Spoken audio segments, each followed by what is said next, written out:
The Last Starfighter, 1984. Now this was another nostalgia trip for me here. My dad had recorded this on a grainy blank VHS tape, a real cheap one too. So by the mid-90s, it was almost unwatchable and staticky.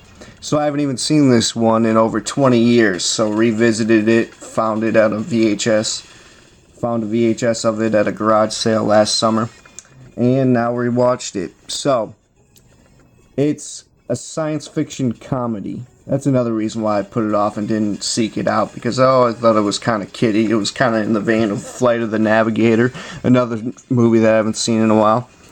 Anyway, so this was done by the same special effects teams that did the original Tron.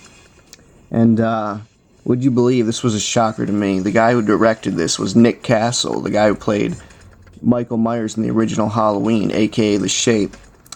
He also went on to direct Dennis the Menace, the early 90s movie of it. Anyway, I'm going to kind of explain the plot here. This came out at a great time in America where arcade games were extremely popular. And a guy came up with a brilliant idea to write a script on the phenomenon that took place. And the main character here, he's got a great personality, played by the guy who was a nurse, or no wait, he was the paramedic in Halloween 2, who kind of helps out Laurie.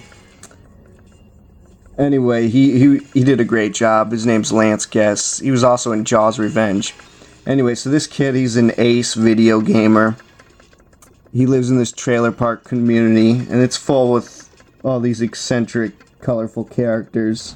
And the comedy really works here. It's shrewd, it's unique. All the characters have great personalities. It's a great mashup. And so, of course, his life, he lives an unfortunate life where his mom owns this trailer facility. And his only entertainment is playing Starfighter, this arcade game, kind of like a rip-off of Asteroids, or Galaga. And he ends up, one night, after being all pissed off, his girlfriend goes to hang out, like, at the lake, and he has to stay back and clean toilets and repair stuff. Anyway, he has his little brother, too, as you could see right there. He's pretty funny in it. He looks at Playboys and shit. Anyway, he gets the highest score possible. He breaks the all-time record. In the whole trailer community was the audience to him. And later that night, an alien shows up because Starfighter just so happens to be an arcade game that they set up. This guy named Centauri. He set this game up just to get the highest score so he could recruit him to Starfighter, which is this intergalactic war going on where they fight. I don't even know what they call it. You see, the space war isn't even delved that into, and it's really an aspect that's underdeveloped in this. And even the villain gets like usurped before he even gets killed. It's pretty pathetic.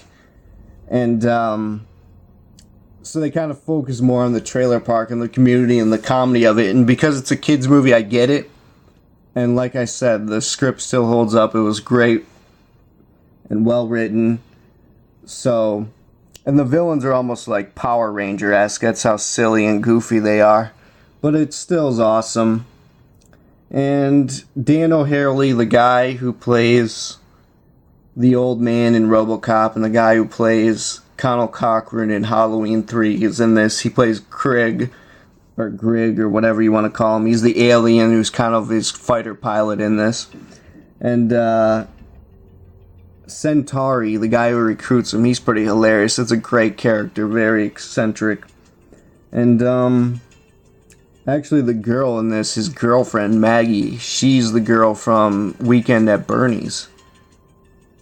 And there was a novelization done, which I'm in the process of reading right now. I read the first 2 chapters, and I'm like, oh, I might as well throw the movie in, you know. That was done by Alan Dean Foster, and he's done, and so far I'd say it's exceptional so far. I'm going to review that on my novelization blog coming up. Try and put the link in the description. And overall, I'd give it an A- for what it is, for what they were going for. The comedy, sci-fi. I shouldn't have put it off for this long. All I really remember was the trailer park scenes and him kind of be swooped back up into the space. Oh, I cannot forget to neglect to mention his beta. When he gets recruited, the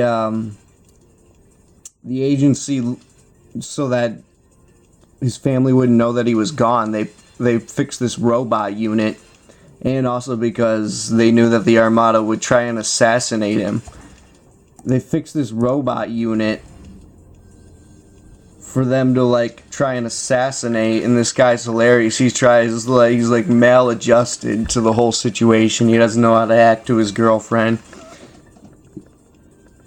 He doesn't know how to act human because he's not human. He's a robot. And there's so many great comedic scenes in there. So yeah, I don't want to make this too long. There's no reason and point in overanalyzing it. And highly recommend it. This was JBM for Mr. Creepshow 9. This was another Saturday Night Review. I'm out. Thanks for watching.